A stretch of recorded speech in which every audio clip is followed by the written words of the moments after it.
Moja ya sababu za kufanya ndoa hazidumu ni kwamba hawa wanandoa, mke na mume, huwa hawajui lengo la kuoana kwao, lengo sahihi. Kwa nini mtu ameoa au kwa nini amekubali kuolewa?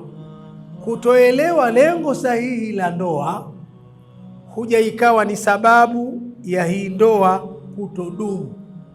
So mwingine hana mpango wa kuoa, panatokea mnasaba katika familia, wanakutana wanafamilia, wanamwambia wewe Juma, makamu hao hujaoa, hata mwenzako yule mlimaliza wote shule amekushaoa na ana watoto wawili, wewe unakuwa hujaoa bwana, unatutia aibu bwana.